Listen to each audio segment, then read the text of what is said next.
Hello everyone again. So this video is based on lots of consultations that I've made, and it's like people would have sometimes, usually they don't, but they would have like a remarketing campaign set on Facebook, but then when I asked them why there is no remarketing campaign set on Google, they would tell me that they've tried it, it doesn't work, they forgot, they don't believe it's gonna work, and I feel like that's such a missed opportunity because that could average out your campaigns way down in terms of CPA because you know how media buying is these days. You have to do the whole 360. You can't count on cold traffic alone. So I wanted to create this video with the top things that people forget when they set up a remarketing campaign inside Google. Okay, so the first thing would be making sure that you add multiple segments and optimized based on that. So with Facebook, you could add multiple segments, meaning people who just visited the site in the last 7 days, people who added to cart in the last 2 weeks, stuff like that. With Google, you don't only need to add, it's just like something that's very stupid not to do just because of the ability that Google allows you to actually optimize based on those audiences, meaning you're gonna see results on each and every part of the segments that you added. So for you don't know your sales cycle, you don't know how traffic that comes from Facebook reacts differently than traffic that comes from YouTube, for example. So you want to make sure that you add all of those, and then you have the ability to bid adjust them up, down, remove different segments, and actually choose and optimize and make decisions based on actual data. Well, that's the first one. The second thing that people tend to forget, because they have sometimes they believe that they're used to Facebook and they believe that if they exclude certain audiences and stuff, it's gonna raise the price, and all sorts of what I believe are mostly superstitious beliefs. In any case, make sure that you exclude the unrelevant audience. So, for example, usually that's the people who purchased already. So you want to make sure that you do that. The other thing is that you want to make sure that if you're running a campaign that has a higher frequency, or you don't have such a large audience at the moment when it comes to your remarketing audience, you want to make sure, for example, if you're running on YouTube, that you cap the frequency. So that's something I'm going to show you in a second. And a few other things.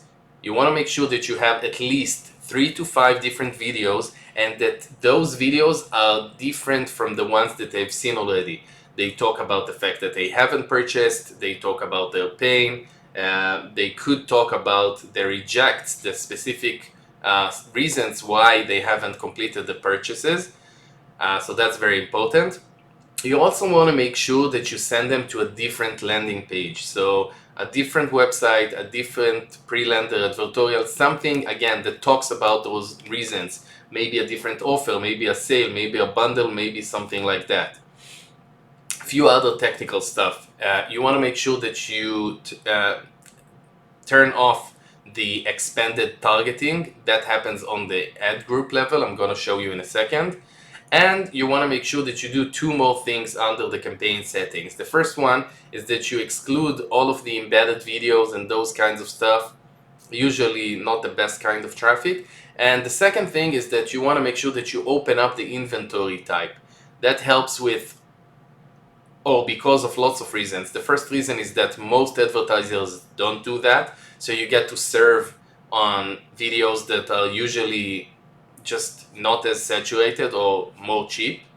The second reason is that once you have a very specific targeting, like a remarketing campaign, you want to make sure that you are targeting as wide as possible. That means opening up the genders, the age restrictions, everything that you might have. So I'm going to show you 2 technical stuff that people usually ask me about. The first one is how to cap the videos. I'm going to show you how to open up the inventory type and the embedded videos, but I also want to show you how to bid adjust different segments and stuff like that. Alright, so this is just like an example account, so let's get into one specific YouTube campaign, going to settings, and then you have two things here, which is content exclusions. So the first one is inventory type. You see expanded inventory is already something that is marked. After you select it, make sure that you save. And the second thing is excluded types and labels. So usually I like to exclude these two, which is the embedded YouTube videos and then the live streaming videos. Usually not the best kind of traffic. And then if you go under the audiences tab, this is where you'll have your audiences. So let's say this is not a remarketing campaign by any chance, but if you had a bunch of different segments like this one, you're gonna have the ability to just bid adjust, remove them. This happens under usually the audience segments. Yeah, and that's these are the main things that I would do inside inside a remarketing campaign that would give it the best chance of actually, converting and stabilizing into a campaign that would be used kind of like really a building block, a really solid campaign that would help you keep on squeezing those cold traffic clicks that you're bringing in. So I hope this helped you. And if it did, make sure that you share this video and like and subscribe to my YouTube channel maybe. Thank you.